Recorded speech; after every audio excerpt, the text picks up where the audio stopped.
Hi students, welcome to the channel money tutorial. इस video class का topic हमारा relation and function, और इस वीडियो क्लास में भी हम स्ट्रिक्टली 20 इंपॉर्टेंट लेवल के मल्टीपल चॉइस क्वेश्चंस की प्रैक्टिस करेंगे। ये वीडियो क्लास मेरा पार्ट 2 है। पार्ट 1 में ऑलरेडी हम 20 अच्छे लेवल के क्वेश्चंस प्रैक्टिस कर चुके हैं। उसी की कंटिन्यूएशन में इस वीडियो क्लास को कंटिन्यू करते हैं। फर्स्ट क्वेश्चन आपके स्क्रीन पर, ए एक सेट है जिसमें 3 एलिमेंट्स है 1 2 3। पहले लिख लेता हूं। ए एक सेट है हमारे पास जिसमें 3 एलिमेंट है 1 2 3। आर एक रिलेशन है, उसमें 3 एलिमेंट्स हमारे पास 1 2 2 1 और 2 2। ये जो रिलेशन है, the relation R will be, पहला option reflexive if 1 1 is added. अगर इसमें 1 1 हम ऐड कर देते तो ये रिफ्लेक्सिव रिलेशन बन जाएगा। ऐसा है क्या? रिफ्लेक्सिव की कंडीशन क्या होती है? ए वाले सेट में जो 3 एलिमेंट्स हैं उनके तीनों के डबलेट्स आर में होने चाहिए। 1 1 को ऐड करेंगे तो 1 का तो डबलेट मिल गया, 2 का डबलेट ये रहा, पर 3 का डबलेट तो नहीं है ना हमारे पास, 3 3। तो ये पहला वाला ऑप्शन जो रिफ्लेक्सिव बोल रहा है वो तो नहीं है इसका ऑप्शन। क्लियर? क्योंकि 3 3 इसमें मिसिंग हो जाएगा ना, तो फिर रिफ्लेक्सिव नहीं हो पाएगा। सेकेंड ऑप्शन में क्या रहा है? सिमेट्रिक हो जाएगा if 2 3 is added. Second option symmetric बोल रहा है इफ 2 3 इज एडेड। अगर इसमें 2 3 ऐड करते हैं, सिमेट्रिक की क्या कंडीशन होती है? अगर 2 3 एक रिलेशन को बिलोंग करता है तो इसको इंटरचेंज कर दो पोजीशन को, 3 2 भी आर में होना चाहिए। तो बताओ, 2 3 को तो हम ऐड कर देंगे, पर क्या 3 2 अंदर मौजूद है? 3 2 नहीं है ना यहां पर, तो 3 2 तो है ही नहीं। So not belongs to real number. तो इसका मतलब ये सिमेट्रिक नहीं बनेगा 2 3 को ऐड करने की वजह से। तीसरा बोल रहा है ट्रांजिटिव हो जाएगा इफ 1 1 इज एडेड। इसको भी हम चेक कर लेते हैं। ट्रांजिटिव, अगर 1 1 को हम ऐड करते हैं तो 1 का, देखो ट्रांजिटिव का रूल क्या होता है? 1 2 बिलोंग्स टू आर और 2 1 बिलोंग्स टू आर। तो ये 2 2 तो सेम है, तो 1 1 आर में होना चाहिए। वो यही तो कह रहा है कि अगर 1 1 को ऐड करने पर ट्रांजिटिव हो जाएगा।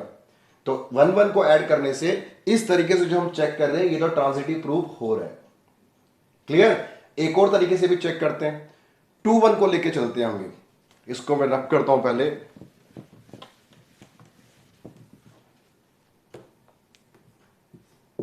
2 1 बिलोंग्स टू आर। अब ये 1 का रिलेशन किसके साथ है? 2 के साथ। 1 2 बिलोंग्स टू आर, तो तीसरा एलिमेंट क्या होना चाहिए? 2 2। 2 2 बिलोंग्स टू आर, है ना? ये भी क्वेश्चन में ये गिवन था हमें।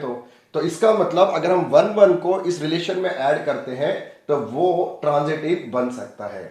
तो 4 गिवन ऑप्शन में ये हमारा करेक्ट ऑप्शन है। इसको सेलेक्ट करेंगे, आगे प्रोसीड करेंगे।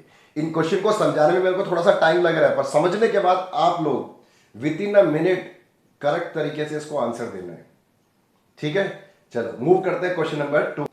Late R be the relation in a set of natural number given by R equal to A comma B is such that a is equal to B minus 2, और एक और condition b is greater than 6। और ये natural number का question है, integer और real number का नहीं है। Choose the correct answer. 2 4 belongs to r। क्या 2 4 बिलोंग्स टू r होगा? देखो 2 4 ये क्या कह रहा है कि b इज ग्रेटर देन 6। यहां पर b क्या है? 4। ये क्या 6 से बड़ी वैल्यू है कोई? नहीं। तो ये तो आंसर नहीं है। अच्छे से कंडीशन जो गिवन है उसको ध्यान में जरूर रखना। कोई 2 4 इस सेट को बिलोंग नहीं करता, क्योंकि b की वैल्यू 6 से ज्यादा चाहिए। सेकंड ऑप्शन गिवन है 3 8 belong to r। 3 8 belongs to r। b है ना यहां पर 8 है, ठीक है। b इज ग्रेटर देन 6, वो तो कंडीशन सेटिस्फाई कर रहा है, ठीक है। 8 को यहां पुट करके देखो b के प्लेस पे। a इक्वल टू 8 माइनस 2 कितना आ गया? 6। क्या ये 6 बता रहा है यहां पर? वो ये कह रहा है कि यहां पर 3 है। 8 पुट करने पर 3 आंसर आएगा। 3 कहां से आंसर आ जाएगा? आंसर तो 6 आ रहा है यहां पर। तो इसका मतलब ये जो पॉइंट हमें गिवन है 3 8, ये भी आर को बिलोंग नहीं करता। इसको भी आप रूल्ड आउट कर दो, कैंसिल। थर्ड हमारे पास गिवन है 6 8 belongs to R. 6 8 belongs to R. 8 है, 8 यहां पे सब्स्टिट्यूट कर दो उसको। ये तो a इक्वल टू कितना आया? 8 माइनस 2 इक्वल टू 6, और ये 6 ही तो यहां पे लिखा हुआ है। और दूसरी बात, b वाला जो एलिमेंट है 8, ये ग्रेटर देन 6 भी है। तो दोनों कंडीशंस यहां पे सेटिस्फाई हो रही है। एक तो b ग्रेटर देन 6, 8 है तो वैलिड है। A equal to B minus two की जो इक्वेशन है वहां पे दोनों पॉइंट्स को पुट कर वो सेटिस्फाई भी हो रहे हैं। तो ऑप्शन सी इस क्वेश्चन का करेक्ट आंसर है। क्लियर? ठीक है, सेलेक्ट करते हैं ऑप्शन सी को और आगे मूव करते हैं क्वेश्चन नंबर 3 की तरफ।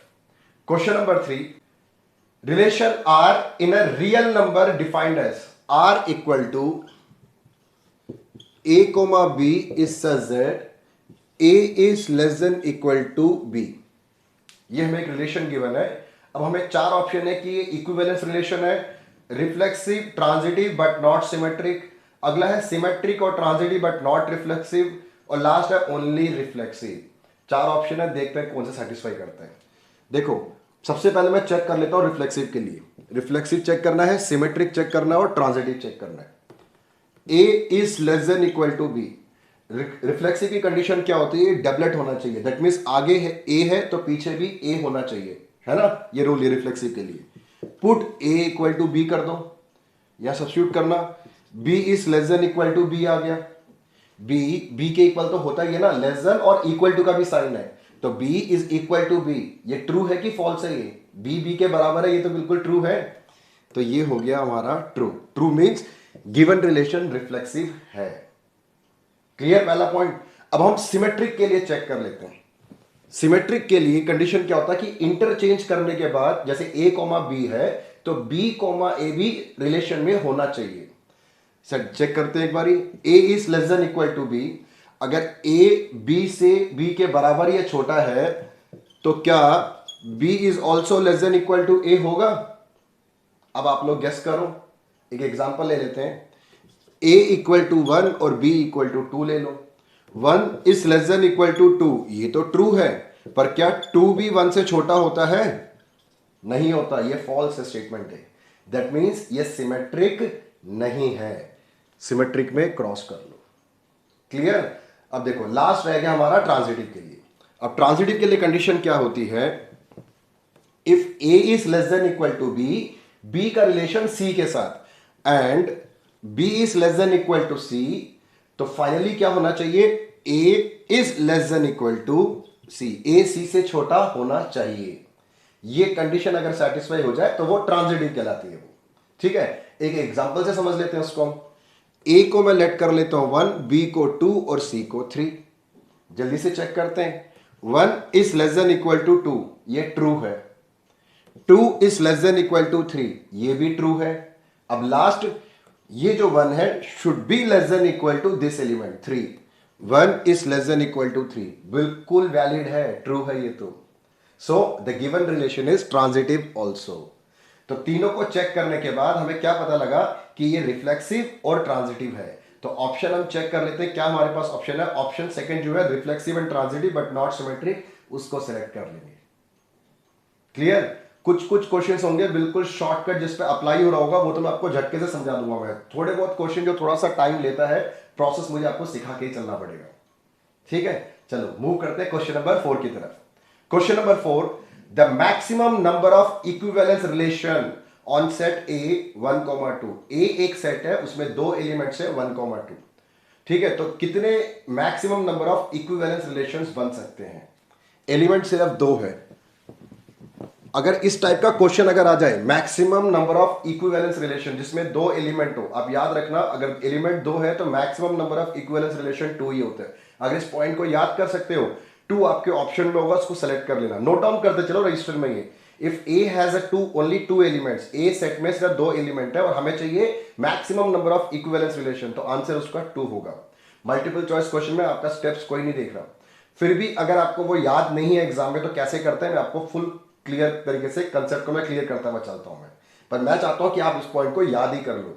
टाइम बड़ा क्रूशियल फैक्टर है एक एमसीक्यू अटेम्प्ट करते समय। क्लास 12 में भी एमसीक्यू आएगा और आपके एंट्रेंस एग्जाम में भी आएगा। एंट्रेंस एग्जाम में तो ज्यादा इंपॉर्टेंट है टाइम को देना। आपके जितनी जल्दी आप एक क्वेश्चन को डिलीवर कर सको उतना ही आप टाइम को सेव करोगे, सो दैट कि उस बचे हुए टाइम को दूसरे क्वेश्चन पे हम यूज कर सकते हैं। क्लियर? चलो ठीक है, मैं प्रॉपर तरीके से कंसेप्ट के साथ सिखाता हूं उसको। एक सेट है हमारे पास जिसमें दो एलिमेंट है 1,2। हमें चाहिए maximum number of equivalence relation.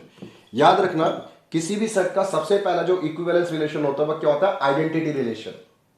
हमने पार्ट 1 में सीख लिया इस पॉइंट को। आइडेंटिटी रिलेशन होता क्या है, जो एलिमेंट आपको नजर आ रहे हैं उनके डबलेट्स, इसे बोलते हैं आइडेंटिटी रिलेशन, ये इक्विवेलेंस होता है। क्लियर? ठीक है। नेक्स्ट रिलेशन क्या बन सकता है 1 और 2 को यूज कर 1 1 2 2 तो होना उसमें जरूरी है। अगला एलिमेंट क्या ऐड करेंगे हम, 1 2 भी ऐड कर लो। अगर 1 2 को ऐड करते हैं तो सिमेट्रिक बनाने के लिए 2 1 भी तो होना चाहिए ना। 1 2 को ऐड करते ही 2 1 को भी इसमें ऐड करना पड़ेगा। क्लियर? तो बस 4 एलिमेंट्स के साथ एक और रिलेशन बन गया हमारा ये, तो इसके अलावा तीसरा बन ही नहीं सकता यहां पर। So maximum number of equivalence relation सिर्फ 2 है हमारे पास, R1 और R2। तो ऑप्शन हमारे पास क्या है, सी है। तो सी को हम बी है हमारे पास, बी को सिलेक्ट करके आगे प्रोसीड करेंगे। क्लियर? चलो मूव करते हैं क्वेश्चन नंबर 5 की तरफ। इसको रब करता हूं पहले। क्वेश्चन नंबर 5, ए एक सेट है हमारे पास, x belongs to z, z मतलब होता है इंटीजर, x की वैल्यू 0 से लेकर 10 तक है। ए एक सेट है, x बिलोंग्स टू इंटीजर और x जो है 0 से 10 तक है। ठीक है, अब करना क्या है, एक रिलेशन गिवन है a b is such that a b belongs to a and साथ में modulus of a minus b is divisible by 3। Clear? हमें चाहिए क्या, find the equivalence class of 2। हमें 2 जो एलिमेंट है इसका इक्विवेलेंस क्लास चाहिए। क्वेश्चन बड़ा इंपॉर्टेंट है। इस वीडियो क्लास में मैं ऐसे 3 क्वेश्चन से लेकर आया हूं मैं इक्विवेलेंस क्लास वाले, अच्छे से समझ लेना, एग्जाम में आने के ज्यादा चांस है। सबसे पहला पॉइंट तो यह है कि हमें किसी भी एलिमेंट का इक्विवेलेंस क्लास चाहिए। ठीक है, इसका मतलब क्या होता है, अगर मैं आगे ए के प्लेस पे 2 पुट करता हूं तो बी के प्लेस पे क्या क्या वैल्यूज आ सकती हैं, सो दैट कि इसको माइनस करके जो आंसर आए वो 3 से डिवाइड हो जाए। हमें ए की वैल्यू तो 2 गिवन है, तो बी की क्या क्या पॉसिबल वैल्यूज हैं, इन दोनों को माइनस करके जो आंसर आएगा वो 3 से डिवाइड हो जाए। ये इस क्वेश्चन का कंसेप्ट है। मैं आपको एक शॉर्ट ट्रिक और समझाता हूं। कभी भी किसी एलिमेंट का आपको इक्विवेलेंस क्लास निकालना है तो जो ऑप्शंस होंगे उसको देख लेना, उस ऑप्शन में 2 एलिमेंट तो होना उसके अंदर जरूरी है। देखो पहले ऑप्शन में 2 5 6 है, 2 5 8 है, सेकंड में 0 3 8, थर्ड ऑप्शन में 3 6 और 9 है, और लास्ट में नन ऑफ दिस। तो पहले वाले में 2 तो है, तो ज्यादा चांसेस है कि पहला ही इसका आंसर है, पर जो कि fourth option none of this है तो वो भी पॉसिबल है इस क्वेश्चन में। तो एक बार चेक तो पूरा करना ही पड़ेगा। अगर डी वाले ऑप्शन में कुछ और होता है कि 3 4 5, तो 100% ए ही इसका करेक्ट ऑप्शन था। जिस एलिमेंट का इक्विवेलेंस क्लास चाहिए तो वो एलिमेंट तो इक्विवेलेंस क्लास के सेट में होना कंपलसरी है। आप ध्यान रखना इसको। ठीक है, चलो इसको सॉल्व करते हैं पूरा। अभी यहां पर अगर हम 2 पुट करते हैं तो b की क्या क्या पॉसिबल वैल्यूज हैं जो कि वो 3 से डिवाइड हो जाए। अगर यहां 2 तो b क्या हो सकता है, एक तो 2, क्योंकि 2 माइनस 2 क्या होगा, ये b है, ये सारा का सारा 2 माइनस 2 0, और 0 इज डिविजिबल बाय 3, बिल्कुल ट्रू है। 0 डिवाइड बाय 3 0 ही होता है।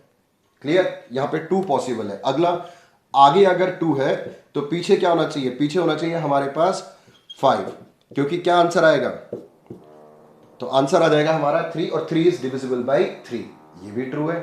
अगला पॉसिबल आंसर, आगे अगर 2 है तो यहां पर 8 होना चाहिए। 2 माइनस 8 कितना होता है, 2 माइनस 8 हो जाएगा 6 मॉडुलस में, और 6 इज डिविजिबल बाय 3, तो 6 भी हमारा, मतलब 8 भी हमारा आंसर है ये। नेक्स्ट वैल्यू पे प्रोसीड करते हैं।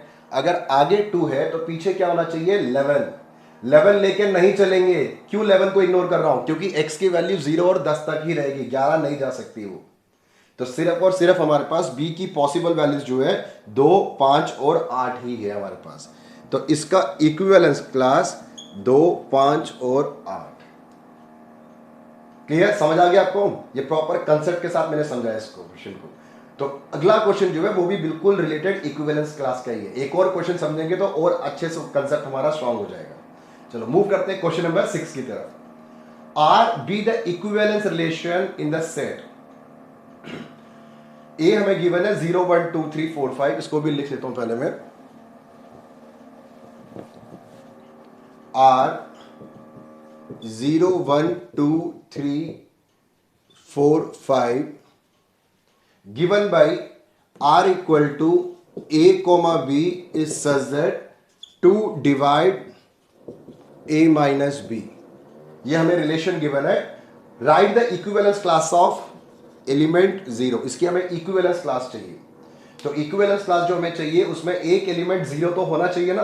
तो ऑप्शन में एक बार जल्दी फटाफट देखो आप, पहले में है 0 2 4, दूसरे में है 2,4, तीसरे में 2 4 1 और डी में है 0।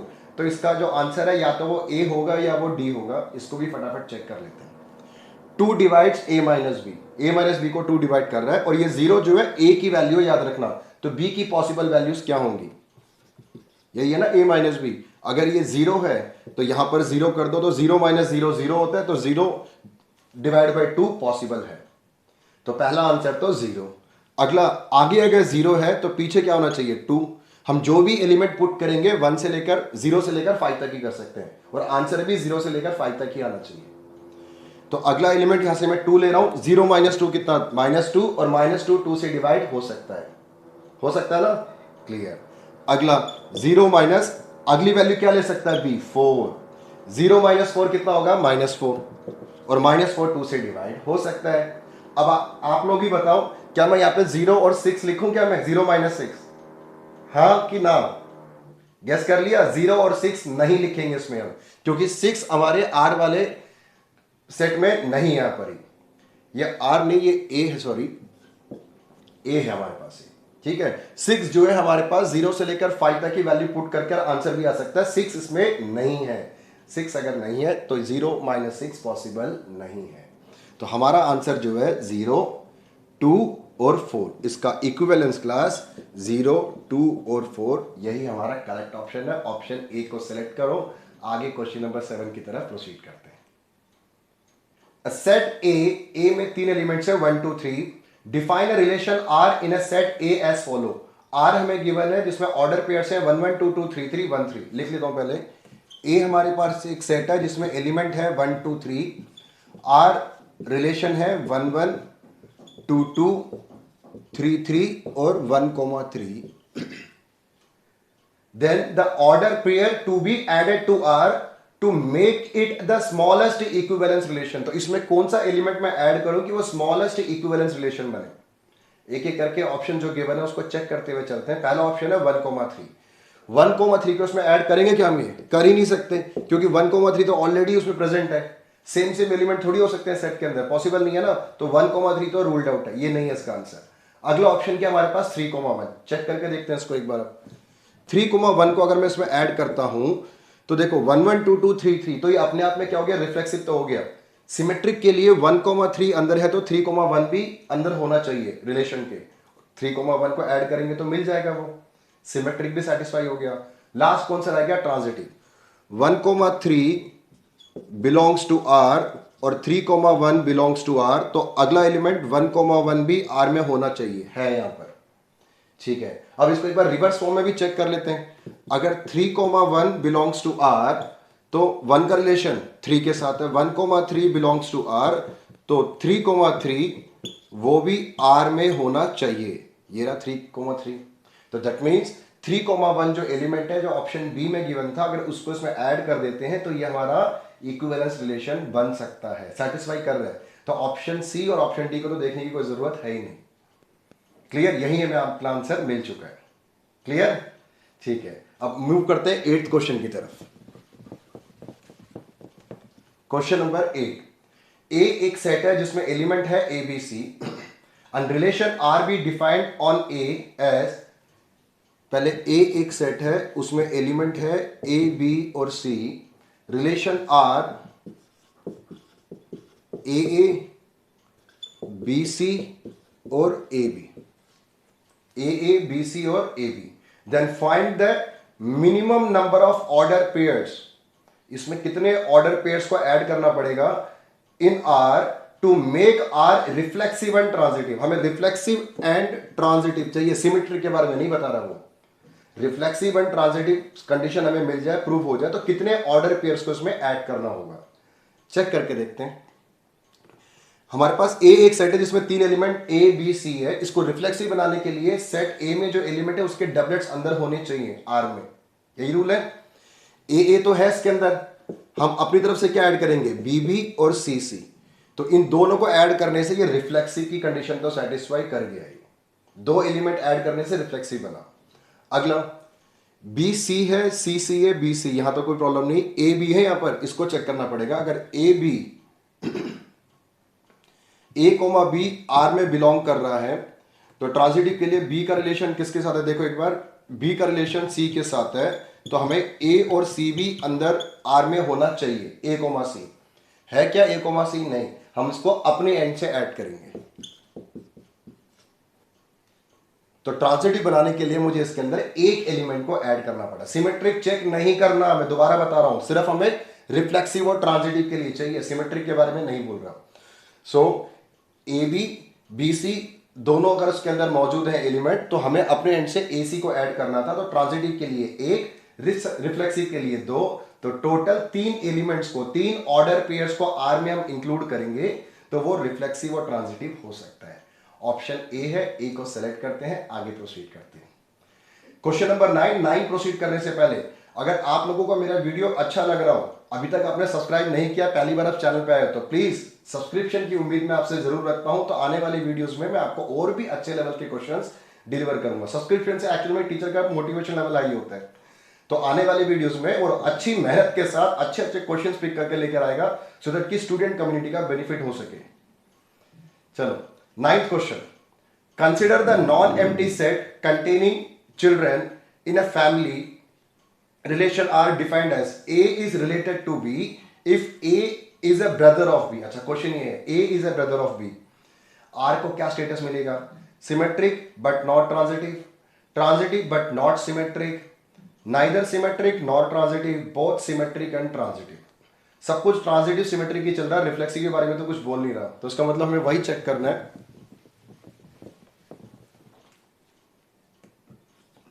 A is brother of b. Transitive है हमारे ऑप्शन में, ट्रांजिटिव नहीं है, तो ट्रांजिटिव छोड़ दो। हम क्या चेक करेंगे? रिफ्लेक्सिव और सिमेट्रिक। वैसे अगर रिफ्लेक्सिव को अगर एक बार चेक कर लें तो रिफ्लेक्सिव, सिमेट्रिक और ट्रांजिटिव। रिफ्लेक्सिव में क्या होता है, ये वाली वैल्यू और ये वाली वैल्यू दोनों सेम होनी चाहिए। ए इज इक्वल टू बी। अगर मैं इसको भी अगर ए पुट करता हूं, ए इज अ ब्रदर ऑफ ए, क्या एक इंसान अपने आप का भाई हो सकता है? नहीं हो सकता। तो ये रिफ्लेक्सिव तो ये नहीं होगा, पहला क्लियर। सिमेट्रिक में condition A is a brother of B, तो क्या होना चाहिए? B is also the brother of A. अगर ये वैलिड है तो वो सिमेट्रिक है, वरना ये सिमेट्रिक नहीं है। देखो 50% चांस ये है कि ये वैलिड नहीं है। कैसे नहीं है? ए एक मेल है, बी फीमेल है, ठीक है, तो ये ए जो है वो तो बी का भाई हो सकता है। क्या यही सेम कंडीशन बी और ए को इंटरचेंज करने के पास भी ये स्टेटमेंट पॉसिबल है क्या?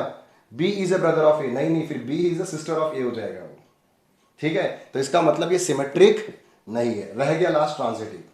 अगर ट्रांजिटिव में तीसरा एलिमेंट सी भी आ जाता है, A is a brother of B, B is a brother of C, then A is a brother of C, ये बिल्कुल वैलिड स्टेटमेंट है। तो इसका मतलब ये ट्रांजिटिव है। तो ऑप्शन हम देख लेते हैं, क्या ऑप्शन हमारे पास? ऑप्शन बी है, ट्रांजिटिव बट नॉट सिमेट्रिक, यही हमारा करेक्ट आंसर है। Clear question? ठीक है, आगे प्रोसीड करते हैं क्वेश्चन नंबर 10 की तरफ। ए एक सेट है जिसमें 1 2 3 है, बी एक सेट है जिसमें 4 5 6 है। F is such that 1 4 2 5 और 3 6 be a function from A to B, then F is 1 1 on to many 1 bijective। ए एक सेट है हमारे पास, क्वेश्चन बहुत अच्छा क्वेश्चन है ये। ए एक सेट है, उसमें एलिमेंट है हमारे पास 1 2 3। बी एक सेट है जिसमें एलिमेंट है 4 5 6 7। एक बार इसको एरो डायग्राम के हेल्प से समझ लेते हैं।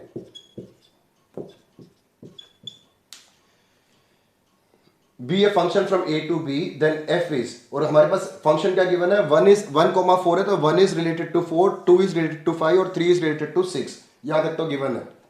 अब देखो ए में जो एलिमेंट है और बी में जो एलिमेंट है, ए का एलिमेंट 1 का रिलेशन सिर्फ 4 के साथ है, तो ये 1 1 है। 2 का रिलेशन सिर्फ और सिर्फ 5 के साथ, ये 1 1 है।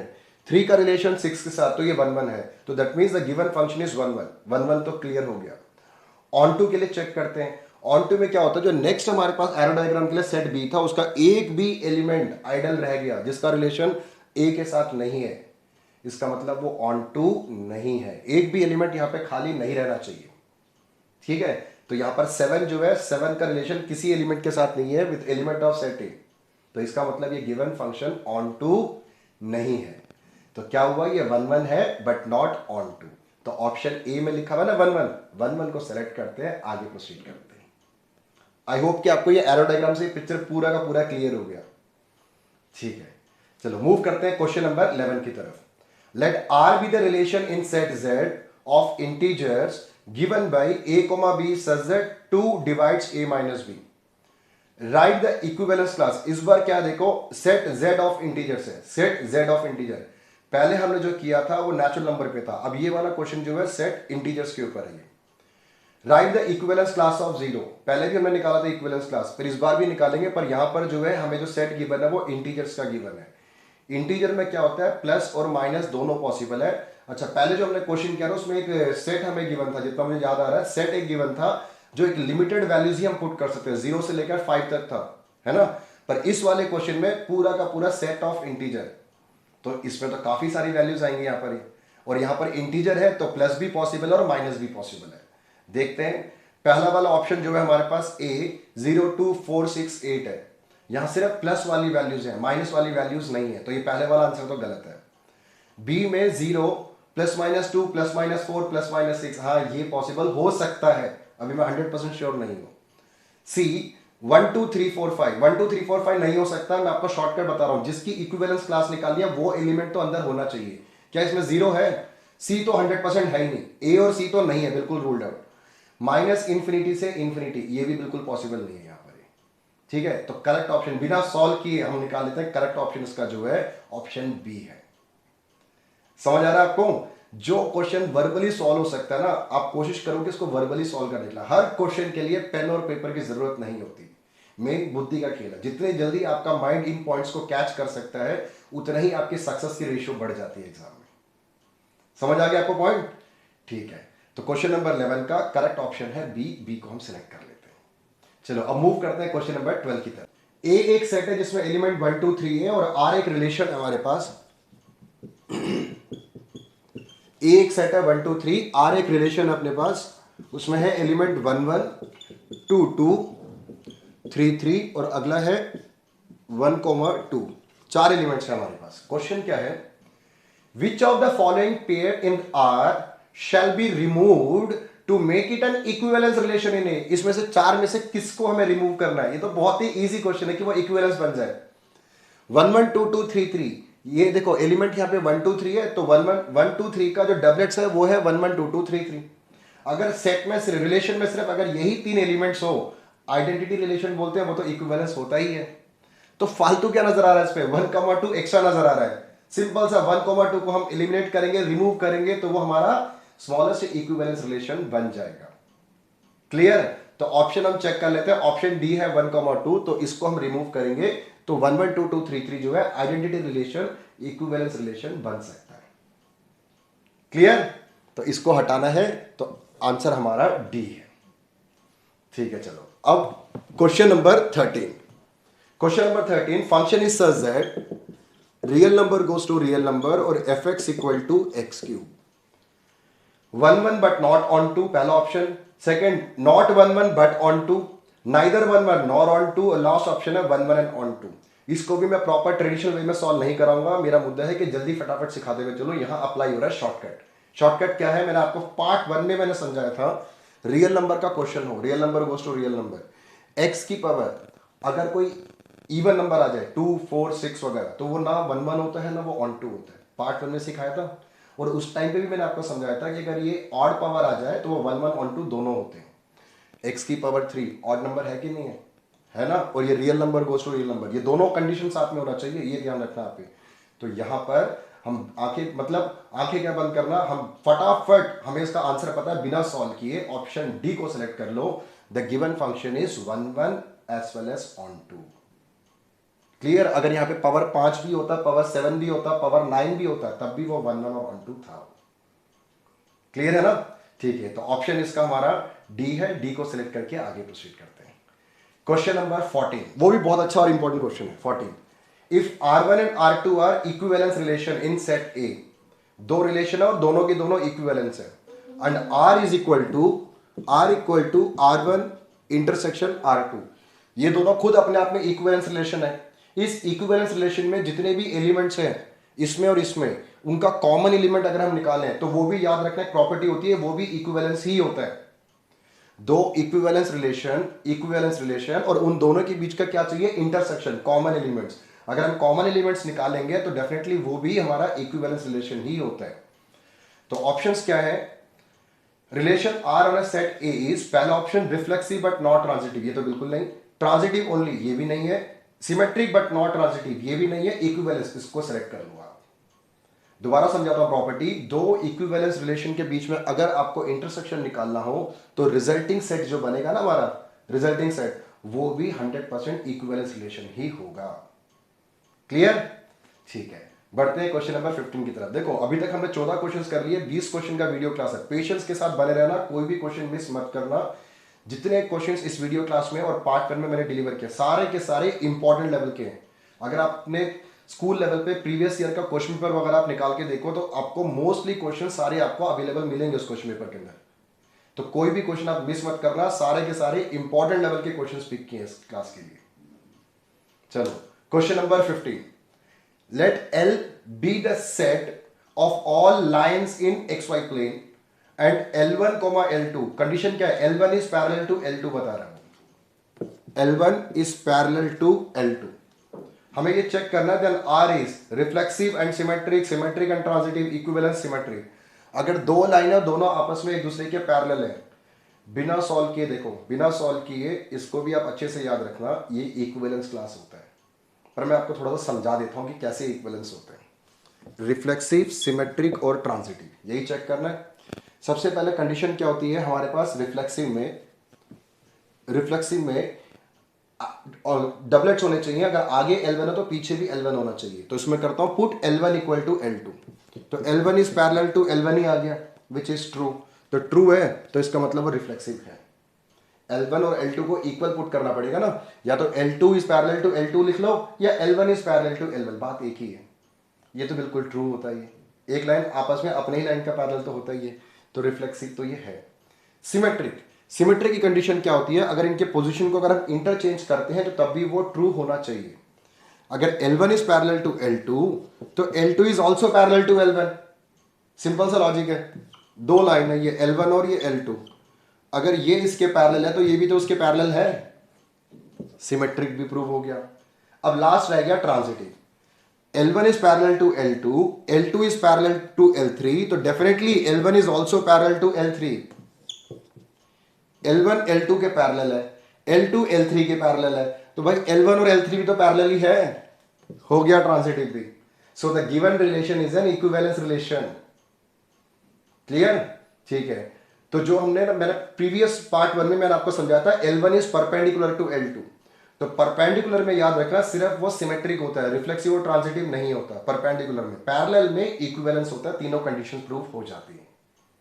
सारे के सारे की पॉइंट्स में अगेन बार बार बोलते रहता हूं कि आप रजिस्टर में जरूर नोट डाउन करते चलो, नोट मेकिंग करना तो बहुत जरूरी है। जितनी बार आप नोट डाउन करते जाओगे, बार बार रिविजन करोगे, तो आपको वो पॉइंट्स उतने ही अच्छे से याद हो जाएंगे, आपको कभी डाउट पजल नहीं होगे, कभी आप लिखते हुए चलो सारे पॉइंट्स को। ठीक है, मूव कर।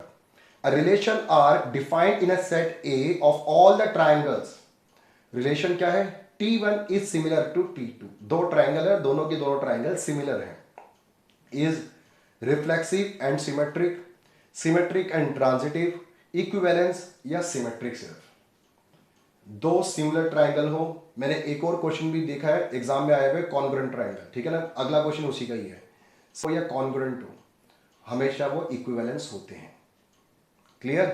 ठीक है, मैं एक बार समझा देता हूं आपको सिमेट्रिक कैसे, वो इक्विवेलेंस कैसे बनेगा। दो similar triangle, T1 is similar to T2, यही है ना कंडीशन।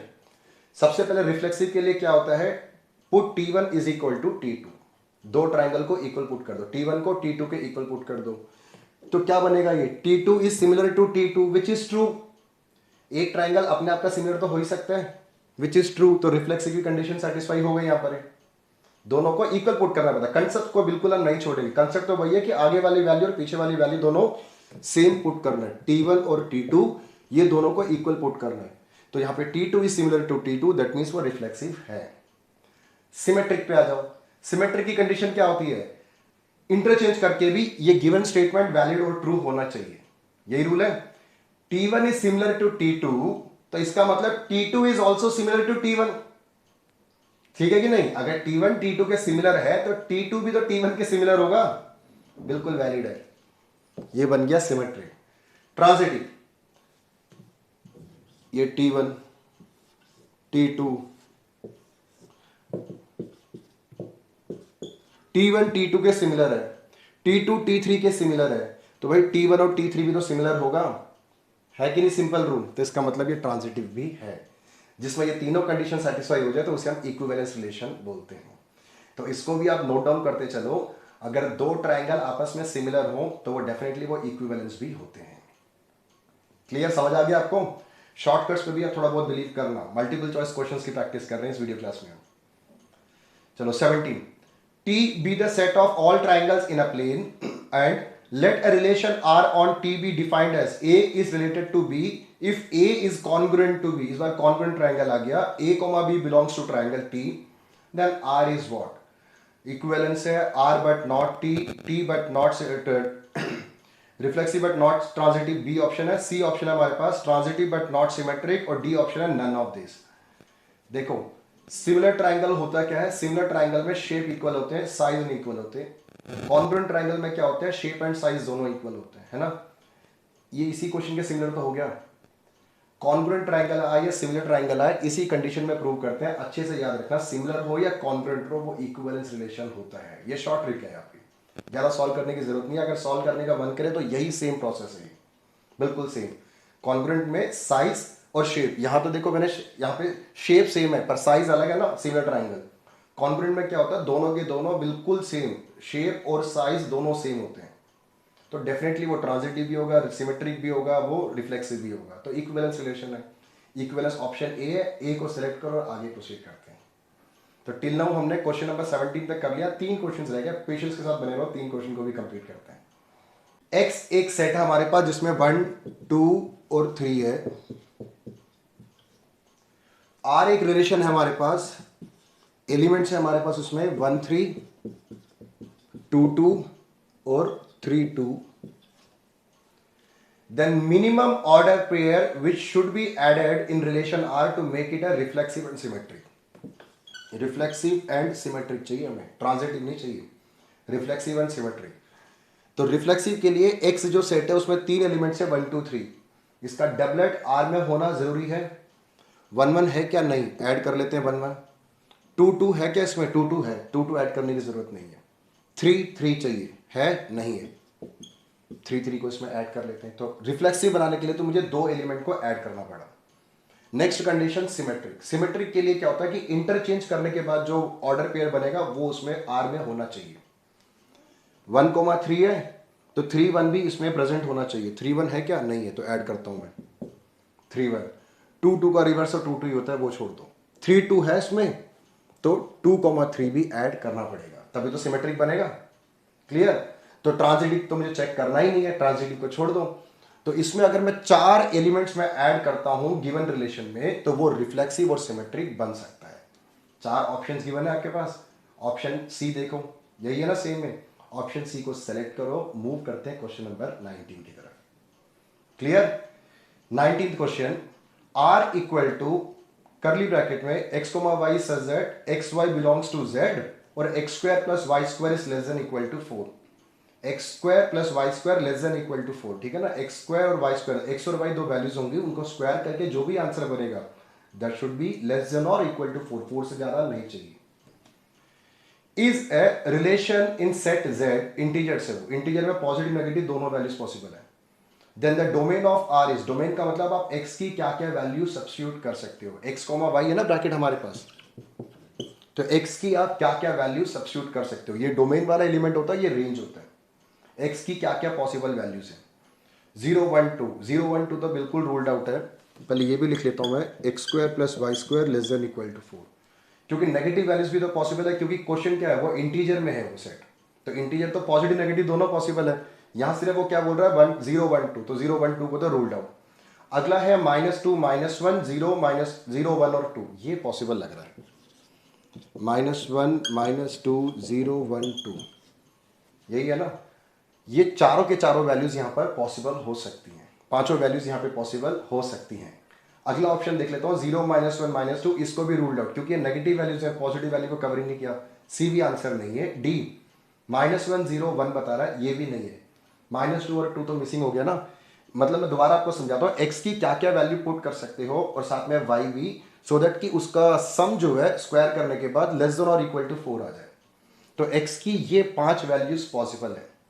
अगर यहाँ पे मैं -1 पुट कर देता हूँ, यहाँ पर ही -1 का स्क्वायर कितना होता है 1, तो हो सकता है कि वाई स्क्वायर यहाँ पर 3 हो, पॉसिबल है ना। तो -1 पॉसिबल है, ऐसे ही -2 भी पॉसिबल है, 0 पॉसिबल है, 1 पॉसिबल और 2 पॉसिबल है। इसका करेक्ट ऑप्शन ऑप्शन बी है, उसको हम सेलेक्ट कर लेते हैं। जो सेट z बता रहा था ना, उसको इग्नोर नहीं करना। z मतलब इंटीजर, पॉजिटिव और नेगेटिव वैल्यूज दोनों चाहिए हमें, इसलिए यह आंसर इसका बी है।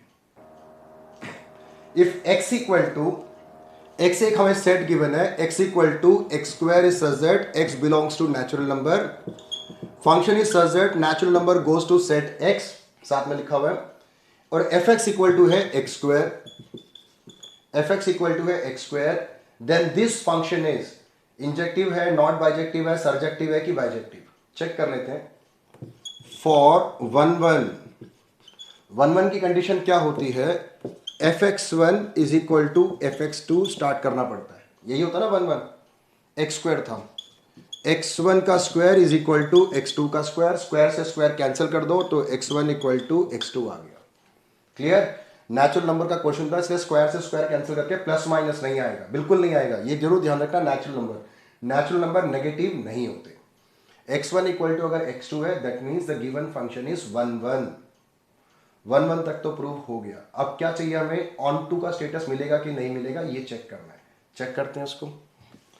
ऑन टू में कंडीशन क्या होता है, ये जो fx equal to x square है ना, इसे let x square equal to y मान लो आप, सॉरी एक्स स्क्वायर नहीं, let fx equal to y मान लो, तो ये क्या बना, y equal to x square बना, y equal to x square. अब ये एक्स स्क्वायर जो है x नाम के सेट को बिलोंग करता है कि नहीं करता, ये रहा देखो, ये ऑन टू के लिए होता है। ऑन टू में जो भी आंसर आएगा वो ये होना चाहिए, x सेट।